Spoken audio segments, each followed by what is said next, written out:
Bienvenue sur le Social Lab du Hublot à Nice. Je suis Filmo, votre formateur vidéo. Exercice numéro 5, création de la timeline et début du montage sur Shotcut. Alors, la suite des opérations, c'est maintenant que tous nos fichiers sont sur la liste de lecture, on va pouvoir les rentrer dans la timeline. Alors, la timeline, elle est ici. Vous voyez, là, c'est les outils de timeline. Là, vous avez des actions supplémentaires. Et donc, ce qu'on peut faire aussi, c'est dire, voilà, on va cliquer sur ce fichier qui apparaît donc en source ici. Et voilà. Donc, qu'on veut créer la timeline avec ce fichier-là. Donc là, vous voyez qu'il y a un déroulé qui est apparu avec en dessous du son, au-dessus des petites vignettes, des miniatures pour savoir de quelle image il s'agit. Là, vous avez une échelle qui vous permet d'augmenter ou réduire la taille de visualisation de la timeline. Alors, pour l'instant, on va essayer de rester d'aller jusqu'à l'extrémité du fichier. Hein. Comme ça, on voit un peu de quoi il s'agit. Après, on pourra zoomer un peu plus. Alors, là, nous avons fait un premier...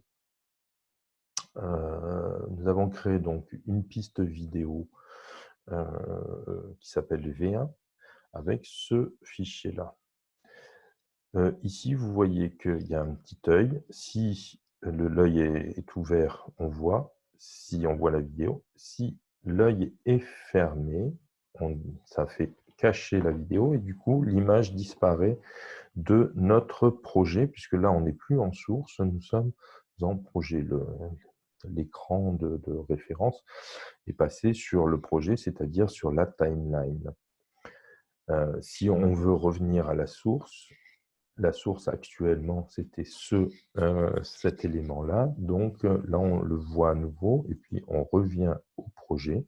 Comme là, j'ai caché le projet, l'image, enfin le fichier, l'image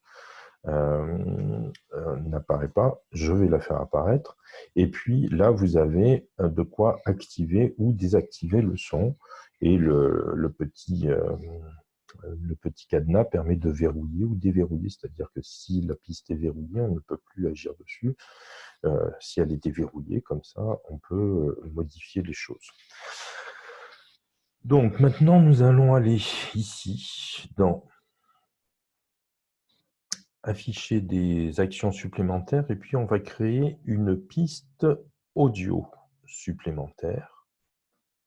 Donc on va appuyer là-dessus. Et là, vous voyez que nous avons de l'audio, signifié par un grand A, et un qui veut dire que c'est une piste audio supplémentaire. Vous voyez qu'elle est plus petite que la piste vidéo, parce qu'il n'y a que la place du son. Donc là, on va prendre notre...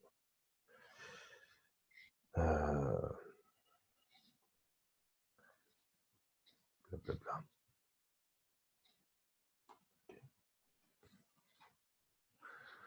Donc là, on voit que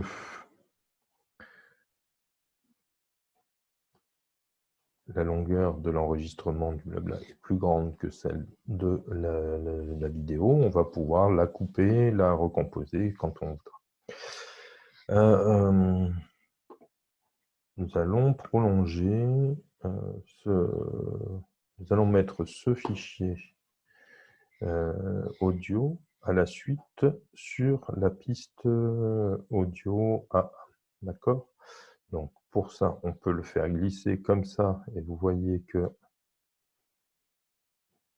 voilà, il apparaît ici. Donc, vous avez le nom des fichiers audio qui sont là, et les courbes qui permettent de voir qu'il y a du son ici. Et puis, on va aussi décider de créer une deuxième piste vidéo, là, qui va s'appeler V2, qu'on pourrait renommer hein, si on veut, mais bon, pour l'instant, gardons-la comme V2.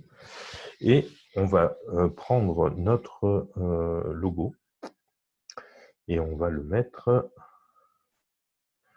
sur la piste V2. Voilà.